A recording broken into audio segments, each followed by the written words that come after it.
My name's Russ, very grateful alcoholic. Marcia and I, she had said earlier, we had an opportunity to go out to Sydney to the round robin, and that's where I got to meet Mark and heard his story, and I could identify with him so much. And they were gracious enough to come down here, both of them, to speak at our spring classic. So ladies and gentlemen, please welcome Mark W.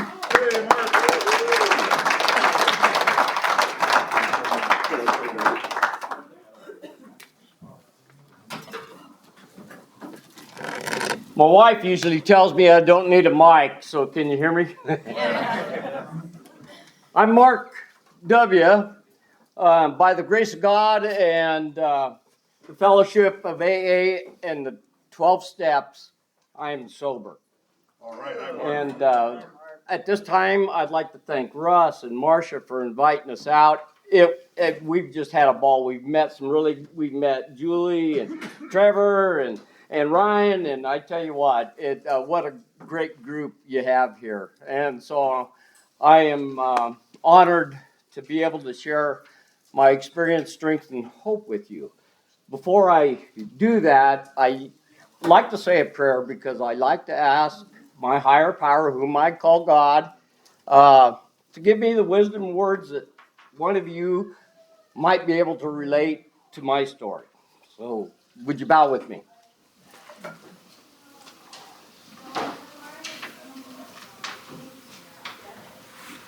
Thank you. Anyways, some people say I have kind of an interesting story. I honestly believe that God has a very different sense of humor because I know He picks out Mark W. and He says, let's see what that dumbass can do today. Anyways, I grew up I was born in Wyoming. I think John's still here, isn't he? Oh, I don't see him. Yeah, there he is. Anyways, I was born in Wyoming. I grew up in Baird, Nebraska, which is about 60 miles from Wyoming, 60 miles from Colorado, and 60 miles from South Dakota. I grew up in a really good family. My dad was a very good athlete. He was a Korean War veteran, very competitive. He was drafted to the Baltimore Colts in 1959. He's in the Nebraska Football Hall of Fame. I grew up in a very competitive family.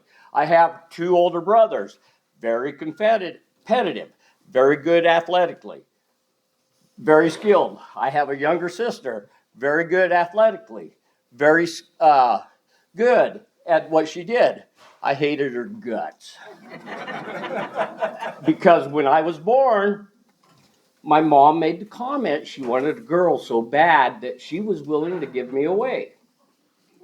To this day, and she repeated that story when I was a kid. And I didn't think, we all laughed about it and everything like that, but it was something that I had to prove that I was worthy of being in that family. I had a loving family. I mean, we hunted, we fished. My dad, we did everything. I didn't realize my dad was such a good athlete. He still holds football records from Chadron State College. I mean, this is back in 1950s, and he still has like 3 or 4 collegiate football records. Yeah, I think one of them was the longest punt. You know, he had a punt average back in that day, which was huge. And anyways, that kind of gives you a little background of where I come from and why I ended up the way I did. And one of the reasons was we were so competitive. You know, I had to prove myself. But I had an older brother that I just loved to death. And he could golf. He was a 2 handicapper in golf. He could shoot 25, 50 straight in trap.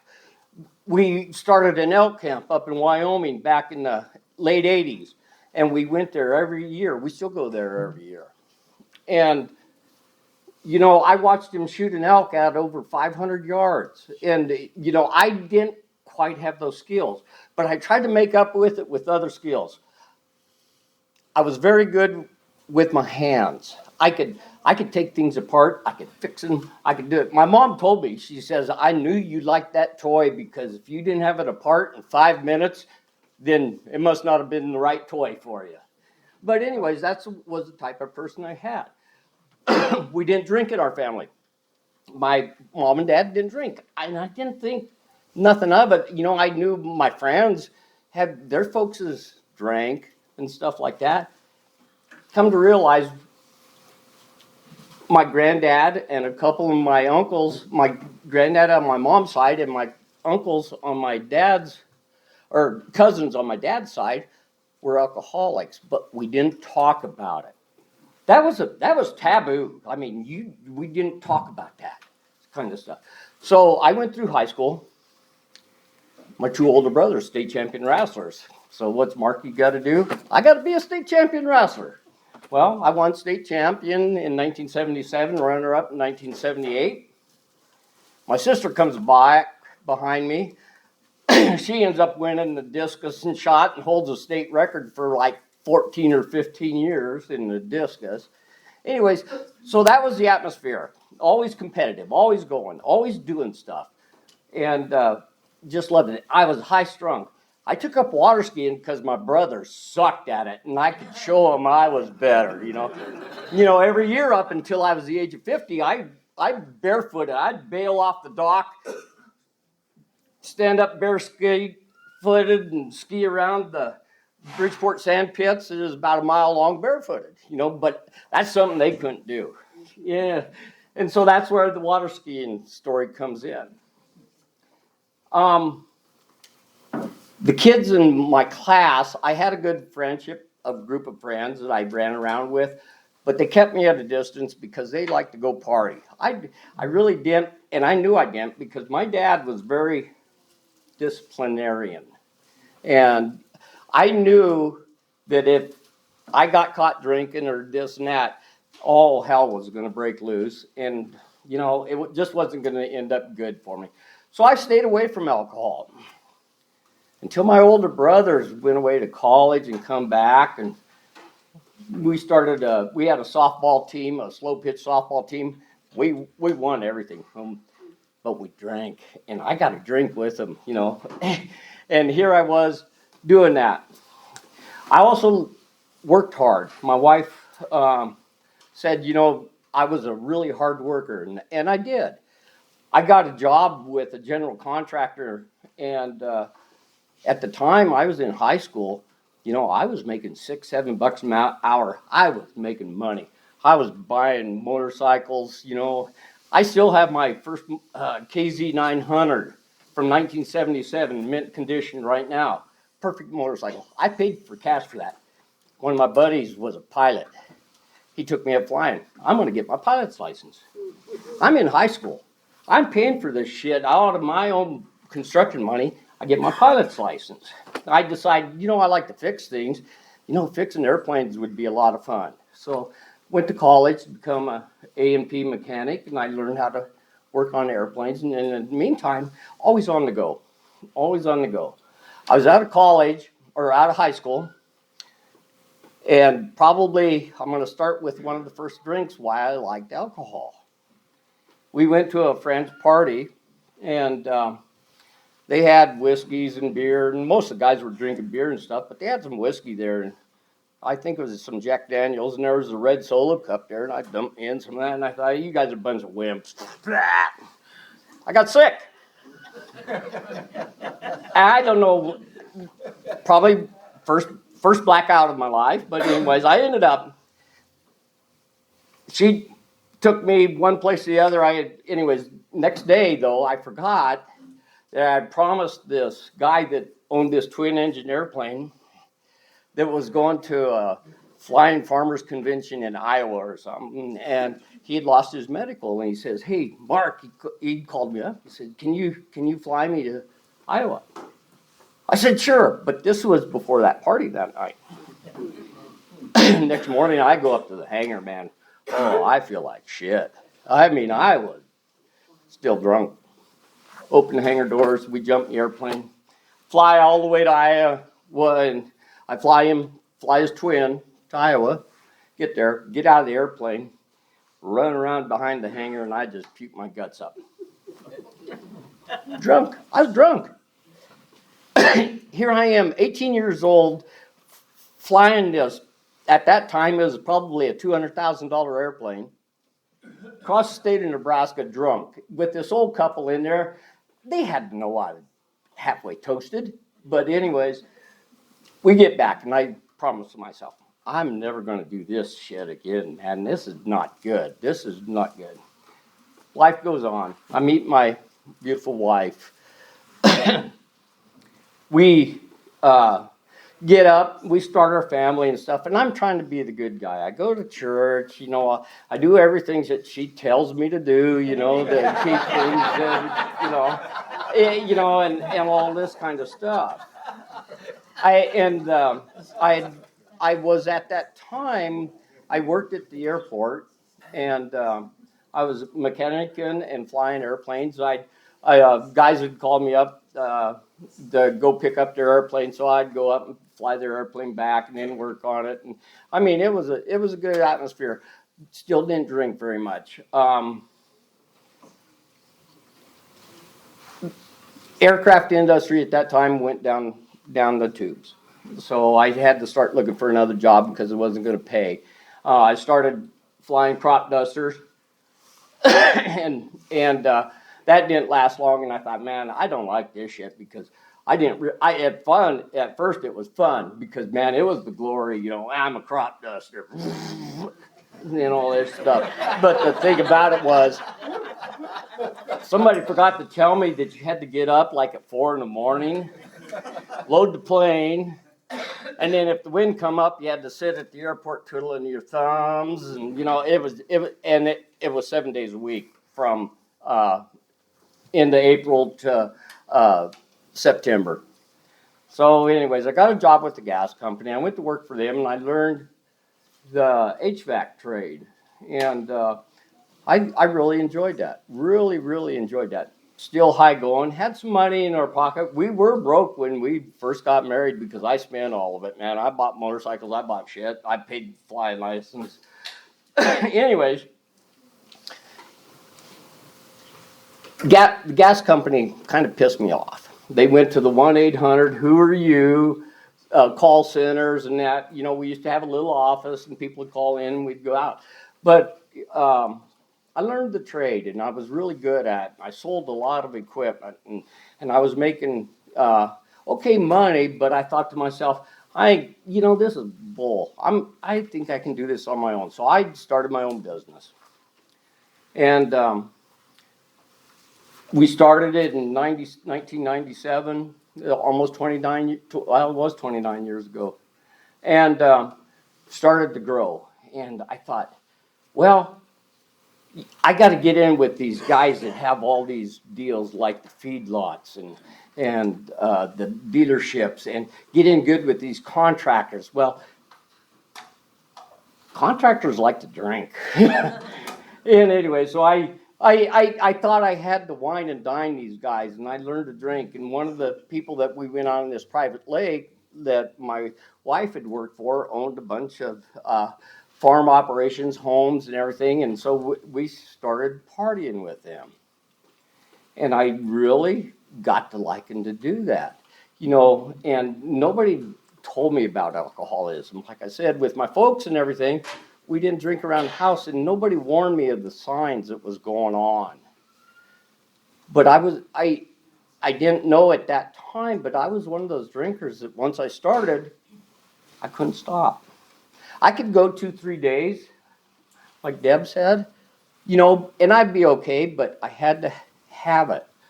And things just kept getting worse.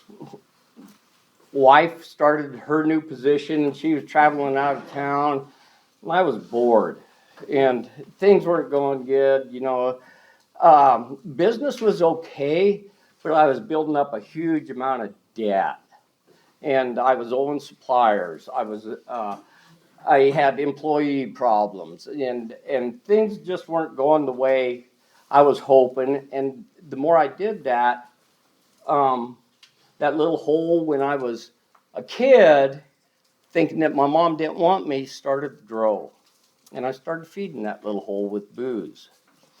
I'd get in fights with my wife. I said, man, we got to do this because, I'm looking for this job. I'm doing this. I got to do this, and all this kind of stuff. And I kept thinking to myself, I'm okay. My brothers, they drink more than me. So, that's an excuse us alcoholics use.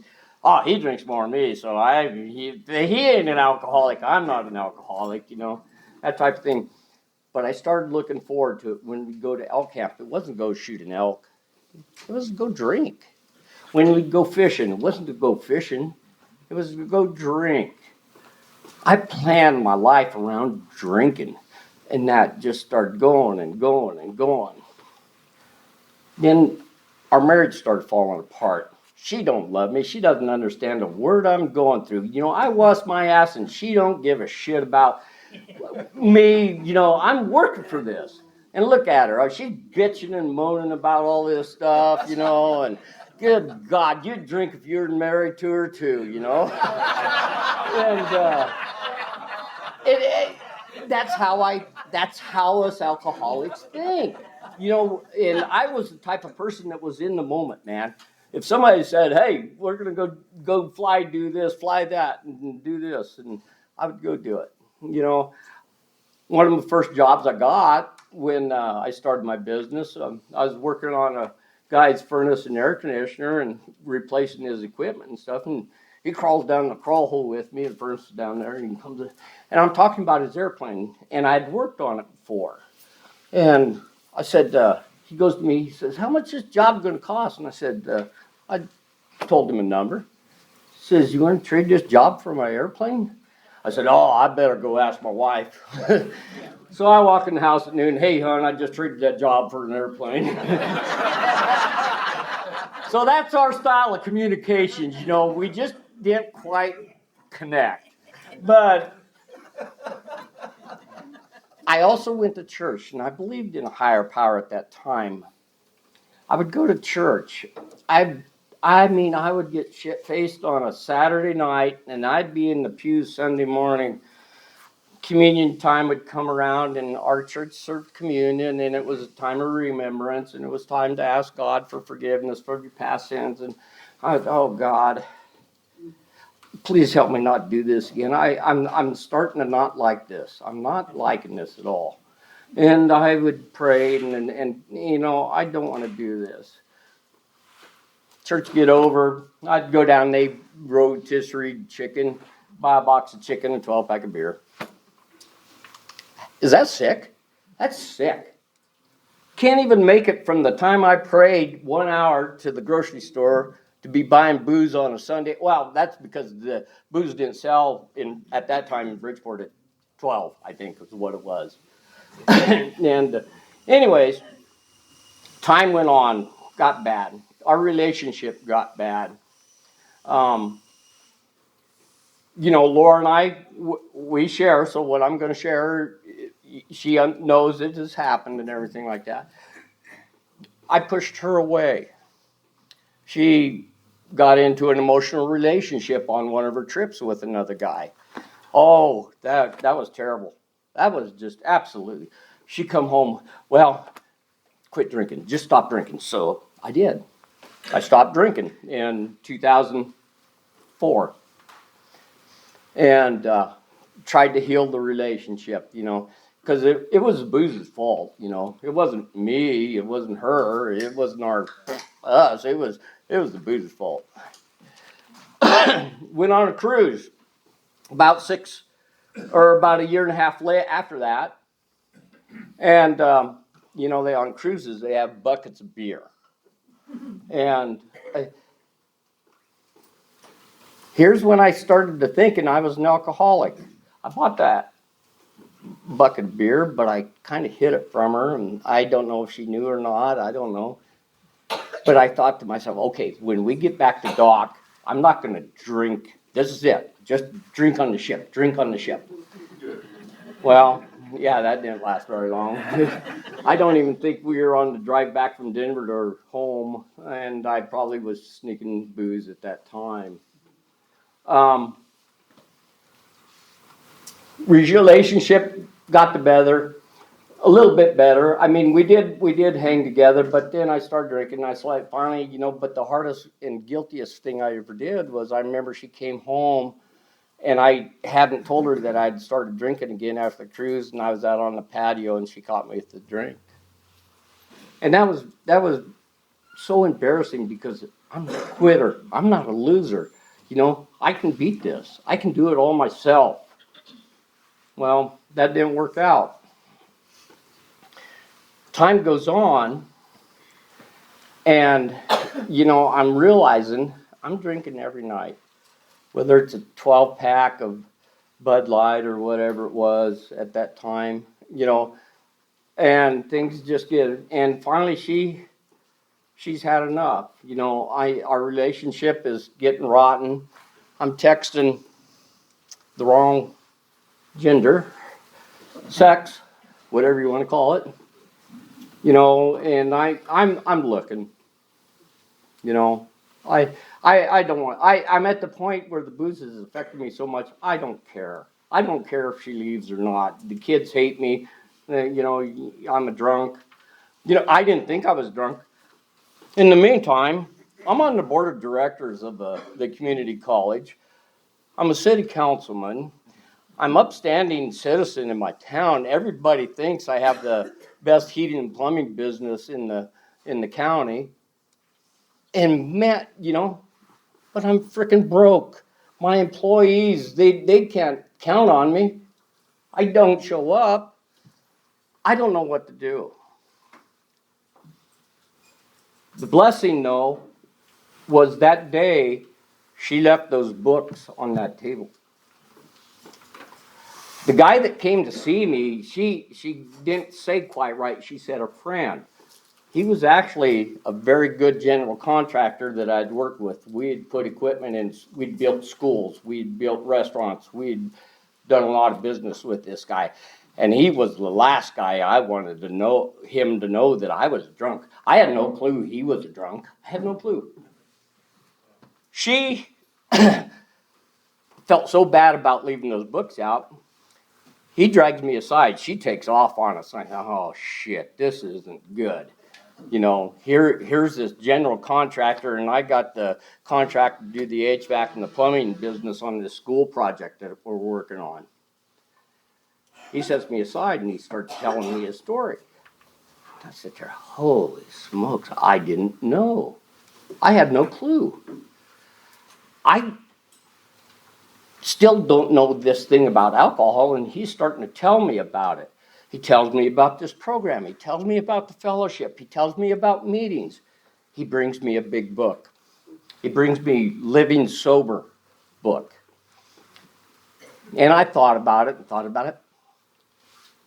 but it didn't work. It just did not work. That February, the brother that I loved and looked up to, Vern, had a major heart attack, 59 years old. 9 months into retirement from tri-state generation transmission. Dies, heart attack. We go over at the hospital. They keep him alive until they finally decide to pull the plug on him. One of the elk hunting buddies, I stay at his place. He's got a perfectly stocked liquor cabinet and full of booze. And I like the good stuff. I like Crown Royal. That was good shit. Anyways, started drinking Crown Royal. And I truly believe, it even says in the doctor's opinion, there's a point in time where you cross from being that regular drinker to alcohol dependency. Next 7 months, I never drew a sober breath from morning to night. About 2 years after I got sober, though, I did go through the 2 garbage bags that were full of Crown Royal. Crown Royal comes in those purple bags. I had 78 of the big $52 bottle of them in that 7 months. I should be dead. One morning, I wake up September, and I don't know. Okay, this is my blackout story, so we may not match here quite right.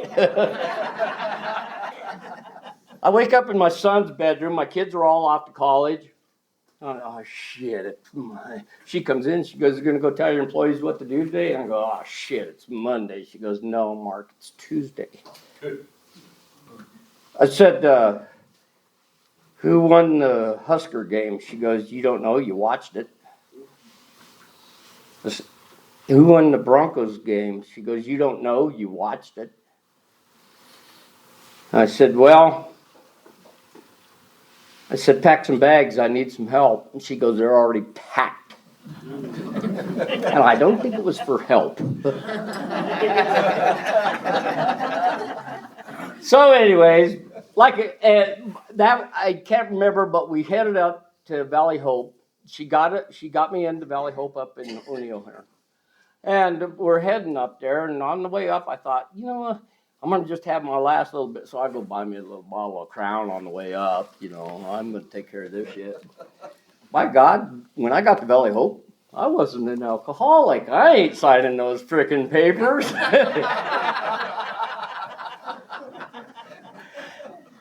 3:00 in the morning, they called her up at the hotel and said, "Laura, would you come pick up your husband? He won't sign the papers and we can't keep him here." So she comes, picks me up, and she goes, we go to head back, and she probably did one of the smartest things she ever could do. She took off driving. We head back to Bridgeport. It's about 6.5, 7 hours from O'Neill to Bridgeport. About Hay Springs, Nebraska, about 2/3 of the way there, I started getting sick. I mean, I was sick. She calls the hospital. She calls my daughter, and she wonders what to do. She drops me off at the Alliance Hospital, the emergency room. They throw me in there. My numbers were just, I should have been dead. Should have been dead. Entering DTs right then and there. Snakes were falling out of the ceiling. I thought I was there for 2 days. Well, come to find out, I was there for 5 days in detox. I get detox. There's a little treatment center there in Alliance, Nebraska, and we decide, okay, we're going to go check into that. Well, I get into the treatment center there, and nothing against drug addicts or anything like that, but I was living with a bunch of 18 to 28-year-old meth heads that were on meth, and I just could not relate. And I just didn't understand that, and so I walked. I come out of there, oh man, was she pissed. Whoa, hoo, that was not good. And so I'm standing on the curb in Lyons, Nebraska with a suitcase, and I'm thinking, what am I going to do now? And then I remember her telling me, we're done. We're going to get back. Well, she, by the grace of God, she come got me. Alliance is only 30 miles from Bridgeport, so she drove up the highway, picks me up, and we're heading on our way back, and she's not saying much or anything. And I pick up the phone to the guy, that contractor that gave me those books. I told him, I said, "Steve, this is what has happened. I walked from Valley Hope. I did this. I need your help." He says, "I'll be down." So he came down. He sat me down, and I said, what do I need to do? He says, well, first of all, he says, you need to go to 90 meetings in 90 days. I thought, I got a freaking business to run. There ain't no way I can do this. He says, there's a meeting at 6:30 up in Scottsbluff every morning. Every morning I drove up at a AA meeting. I got in there. I was banging off the walls. He says, oh, by the way, he says, there's a AA meeting every Tuesday night at 7 o'clock at the Catholic Church. So I went to that meeting. Catholic Church was only about 2.5 blocks away from my house. So I grabbed my big book, walked down the alley, because I don't want nobody in town knowing I'm a drunk. They all knew I was drunk. Anyways, started going to those meetings. things started happening good. And I feel so sorry for Laura because at that time I was so focused on getting sober. I wanted this program. I'd lost my older brother. He was dead. You know, I blame God for that loss. You know, I'm still blaming everybody. I was in the program fresh. I was bouncing off the frickin' walls. It was nuts. I was making her life so frickin' miserable. It was bad. It was bad in our household. Luckily, our kids were gone. I wish they would have been there though, because they still don't understand where I'm at now. There is an issue with that. We're dealing with that, but that was part of my consequences. That was part of my choices that I made by crossing that line into alcohol dependency. I learned from the big book. I can never take another drink again. I do. I've seen it. I've had 3 sponsees, all under 40. They're dead. Drank themselves, 2 of them laid in apartments for 5 days, rotten, because they picked up again. They didn't follow what's in this book. It'll kill you. Alcohol will kill you. It's cunning, baffling, powerful. I started getting sober, and I started getting sane. I started working the program. That huge hole that I was filling my gut with booze with started closing. I started working my steps. My sponsor drugged me aside. We worked 1 step at a time in 1 month. Took me 12 months to get through 12 steps. By the 4th, 5th step, that hole started shrinking. What a feeling. My mom dies 1 year later in November. She had Alzheimer's degrees. I was there when she took her last breath. The emotions were unbelievable. I never felt that before. Good, bad, or indifferent. Best feeling I ever had in my life, being able to watch my mom take her last breath. That was in November, a day after my belly button birthday. Next August, my dad in the nursing home up in Bridgeport. I'm taking care of him every day. I drive by that nursing home. I'd go in and see him. He'd give me a bunch of shit, you know, and we just had fun. I got to hold my dad when he took his last breath. If I was drinking, I would have never thought of that. 2 months before my dad died, though, life was going pretty good. I was 1.5 years sober. I was enjoying life. I was doing things. Me and this doctor had bought this little ultralight aircraft. We called it a flying go-kart, is basically what it was. But anyways, went out to fly it one night, and it was a June night, June 22nd, and it was about 6 o'clock at night, and the carburetor acted up on me. It had, so I pulled the carburetor apart. I'm a mechanic, you know. I slapped it all better because I wanted to get one more flight in, typical alcohol, thinking, man, let's get this shit going, you know. I didn't realize I kinked the throttle cable on it to full throttle. I started it up, the little thing took off. And I'm grabbing the strut, and I'm reaching back, and I'm trying to hit the kill switch on the thing, so because it's running full throttle and it wants to fly. And I thought, man, I got it. One wing hits a hanger, the other wing hits top pickup, flings my leg right into the propeller. Gone. I'm laying on the ground, looking. My foot's laying over here in my boot. This is not good. So I ended up crawling around about 40 yards in this field, and this pickup drives by on the county road just about 1/8 of a mile away, and I sit up and I'm waving at him, still got my helmet on, and all this stuff, and he just drives by. I lay my head down and I start crying, and for some reason I got a will to live, and I hear this voice in my head. Some people, I got a little bit more, but it was Morgan Freeman. You get busy living or you get busy dying. I crawled to my pickup, hopped in the pickup. I had to drive. I was 10 miles out of the country, didn't have a belt on, didn't have my cell phone with me. And I'm thinking to myself, as my watching down there, the artery's sitting there going, boom, boom, boom, a shot of blood every time my heartbeat.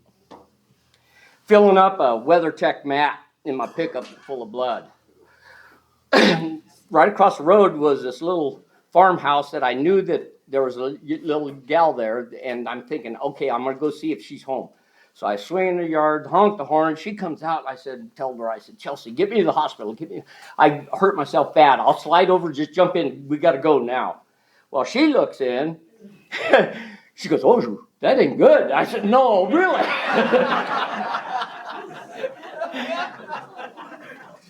She takes off on me. She jumps in her car and she drives back across the road to where me and this doctor kept this airplane. And she goes to get the doc. Well, I could have told her his ass wasn't home because I would have stopped there too. But anyway, she comes back and she's got a little 10-year-old girl. Comes running out of the house. Little girl's standing there while mom's drove her looking for the doc, bawling her eyes out. And here's this guy, nerd. I bailed out of the pickup. I'm laying on the ground, laying in a pool of blood. Mom shows up. We try to make a tourniquet. We can't get it going. Mom hands her phone to the little girl because I tell the mom, little side note, I'm an EMTA. I worked on the ambulance squad for about 15 years, and I knew what was happening. I knew what was going to happen to me. I was going to die. I was going to bleed out. Little girl dials 911. Dispatcher. And Morrow County Dispatch. Yeah, Mark Wickard cut off his leg. He's laying in our driveway. Click. Prank phone call.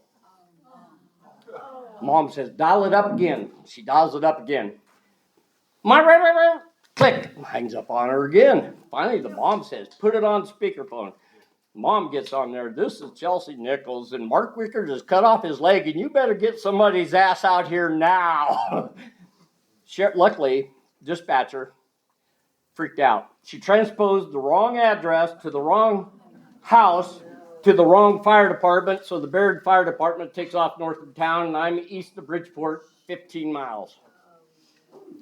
Sheriff, luckily, one of my neighbors who only lived about a block and a half away from me, his name was Clint, the sheriff's deputy. He's standing in there, and he hears this, and he goes, I know where he's at. So here comes Clint, sliding in the driveway, and I'm laying there. I'm having the little girl shag water back and forth because I know I'm going to need fluids, right? The mom's sitting there with both her hands cramped around my leg, trying to keep the bleeding from going. Clint drags out his trauma bag, that the sheriff's department issues them and everything. And I open it up, and we're digging through. I said, Clint, where's your tourniquets? Where's your tourniquets? Oh, Sheriff, don't give us none because we haven't been trained yet. Oh, shit. I find the roll of gauze. We get it wrapped up. I reach in his pocket, give it to him. We twist it down. We finally get the bleeding stopped. By this time, I can't feel nothing. My hands are cold. And I'm shivering. My teeth are just chattering. That's how much blood I've lost. Anyways, I tell Clint and Chelsea, I said, get me swung around, get my legs up. And so they swing me around, slide me up to the pickup, get my legs standing up. I tell Clint, I said, call Flight for Life. I said, get them coming. He says, they're on the air standby. I said, Clint, you have the authority. Get them coming now. Best sounds I ever heard in my life, the rotor blades of that helicopter. God bless Flight for Life nurses and paramedics. Boom, boom. They had 2 IVs in me that fast. They're telling me to think happy thoughts, and I'm thinking, why are they telling me to think happy thoughts? Well, come to find out, they gave me some good shit. They gave me some stuff called ketamine, and I don't know, it's a horse tranquilizer is basically what it is. Oh boy, we went for a trip, did we? So I'm in the helicopter, and I wake up in the helicopter, and before I wake up, though, I don't know if it was after death or, I don't know. I had this vision and dream. And I'm dreaming that I'm walking through, remember how your TV would, in the old days, would go like that? I walked through that, and I ended up in a hallway. And I walk up, and there's a guy standing there. And I look at him, I thought, that's Hank Williams. What the hell is Hank Williams doing there? And he looks at me and he gives me his chin and he turns his hat and he goes like this. And I walk around the corner and there's Johnny Cash. What the hell's Johnny Cash doing in my room, you know? He looks at me, he says, how you doing, son? Walk around the next corner and there's Robin Williams. And to this day, I don't know why those three, other than they were all alcoholics. I don't know. I can't explain it. Was it a afterlife death deal? I don't know. I can't tell you that. I wake up in the helicopter and I look up and all I see is these lights. And I can't see nothing in between these lights and I'm trying to figure out what the heck's going on. Finally I realized they got helmets on. These flight nurses and stuff got helmets and they got lights on each side of them, so I couldn't see their faces. And I finally realized, I said, oh shit. I said, I'm alive. And the paramedic goes, yeah, Mark, hang in there, buddy. And he's sitting there force feeding me plasma. Laura's out of town. They reel me in. My sister-in-law shows up, the one that I kind of don't like. What the fuck are you doing here? Anyways, it was a blessing she was here, though, because she was able to communicate with Laura and do everything. So they get the communication done. Laura talks to her sister. She's showing pictures and the doctors and everything. They rush me right into the operating room. I get in the operating room. I'm laying there. These people are just going like chickens with their heads cut off in here. I sit up on the operating table. Now I don't know for sure that Laura knows the story because the doctor told her. She says, yeah, your husband sat up on the operating table and said, stop! She goes, they all stopped and they all looked at him and he goes, I leaned down and I said, what you need? She goes, you told him, you go, people, just relax. You know what to do, so get with it, chop, chop.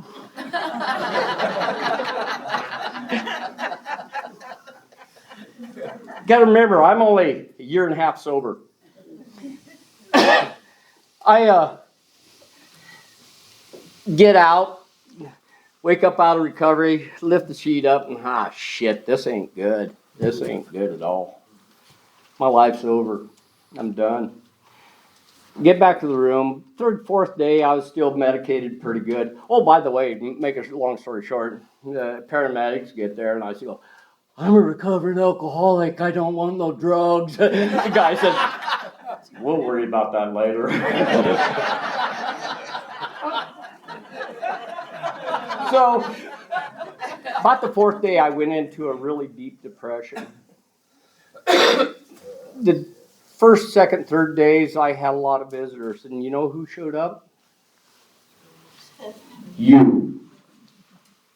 My buddies in that AA 630 group showed up every day.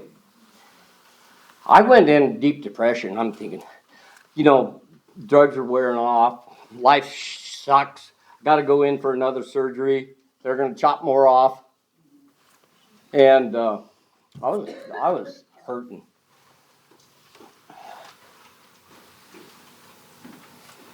Rule 62. Young ones probably never heard of that. Rule 62. Then the slogans started happening. That stupid Al-Anon slogans. It is what it is. Live and let live. Well, that bitch died.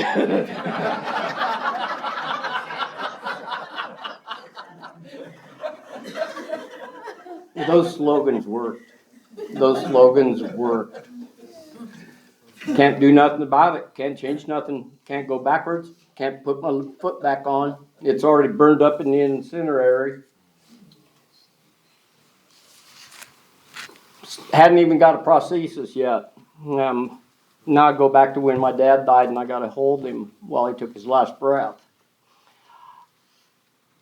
That day I was crawling across that field with my leg chopped off, dragging a boot by a tendon from my leg. And I laid my head down. Man, wouldn't that have been a perfect way to die if I was still drinking? Oh, that would have been great. I would have been the hero of the town, man. Ooh. I wanted to live. I wanted to live. And I've made it. And I got there. I worked the program. I started doing this. My buddies from AA started showing up at the hospital. I started going to meetings. I went to meetings. I didn't even have a leg. I was on a walker. You know, they taught me how to use a walker. Got done doing all that. Went up, got my first prosthesis. The next day, I did a 5K with my wife. My town put together a fundraiser for me. And that was so special. But I proved to them I can do this. And I didn't have to drink. I didn't have to sit there and waller in that. I just looked forward. I just lived one day at a time. That's what I did. That's the only thing I could think of. I can't worry about what happened. I can't worry about tomorrow. Things just got better. I started working the program. I just really focused on doing that, you know. But this program has saved my life. That was in 2015. 2020 now, I'm going to church. I'm doing everything right. Everything's great, fine and dandy. For some reason, this dumbass decides that he needs the Harley Electric Glide to go touring. We just got back from a trip, me and my church buddies. We drove our Harleys all the way up to Montana, get back to Bridgeport. Next weekend, Sturgis. Well, oh shit, I took out a sign that says Pactola Reservoir like here and Rapid City this direction, and I got a nice dent right in the deal. Broke my neck, broke my shoulder blade, broke my freaking good leg. So no, I got a pin in this leg, got a broken neck. Your C1 vertebrae has two little knobs like this on it. I broke one of those knobs off. I should be dead. Anyways, by the grace of God, I survived that. Got through that process, went back to work. Going back to my work deal with my employees, and things were going good. We're making money. We're paying bills. I'm debt free. I don't owe nobody nothing. But I still have this craving to go ride Harley, so I go buy another one. Oh, I go to Omaha, come back, and I decide to wreck that one down by Lake McConaughey. I fell asleep.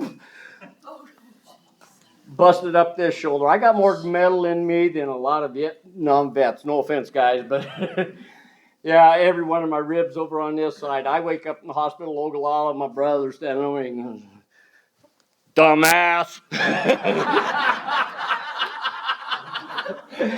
Got tubes hanging out of me, collapsed my lungs, shattered this side. My leg came off on my motorcycle, my prosthesis, and I had ruined. I mean, I buried that baby in the dirt and it was not. It was ugly and everything. Sheriff's deputy shows up, and the people that found me, he's looking around and he sees this guy on a wrecked motorcycle with no leg. He's going, oh shit, where's his leg?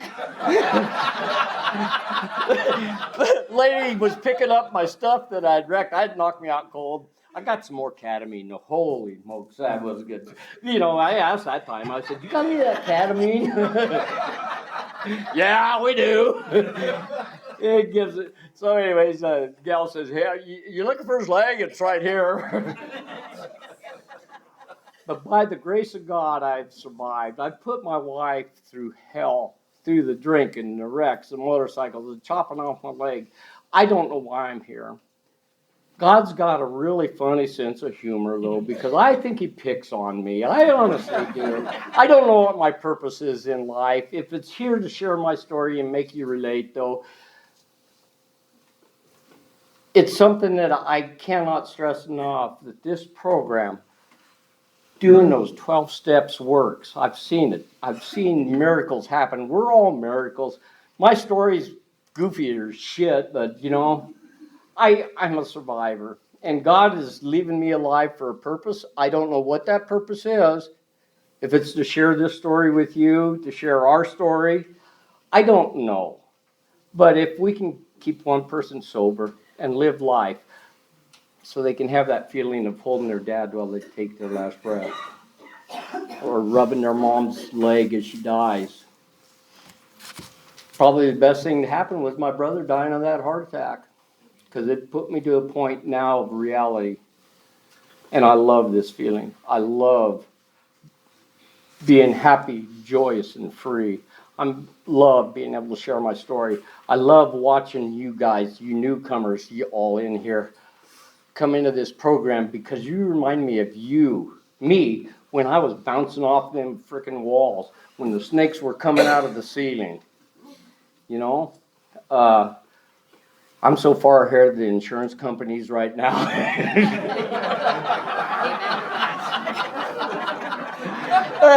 They're trying to keep you alive, just get their money back, I know. But anyways, I love this program. I love my friends. Some of my people come all the way from Western Nebraska. You know, some of you probably don't know Western Nebraska all the way, you know, like I said, it's a long ways out here, but I thank Russ for allowing me to share my story. You know, I could go into a lot of the other details of the stupid choices I made when I was drinking. The really cool thing was, like Laura, some of the Al-Anon people, he doesn't remember that. You got to remember, he does not remember that. Our stories may not arrive right, but it's our story. That's how we saw it. It's our truth and it's our honesty. Nice thing about it is I can get up here and I can tell this story because I can tell the truth. In the big book, the first part of how it works, Trevor read it. That first paragraph, you notice it has one thing. It has 3 words, or the same word 3 times, honesty. When I was drinking, I wasn't honest. I was a liar. I was a cheat. I was a thief. Not by purpose. I was never growing up that way. But this program has taught me to be that person that I need to be. And hopefully my story that I shared with you can resonate and make you understand that this program of Alcoholics Anonymous is a lifesaver. I'd be dead.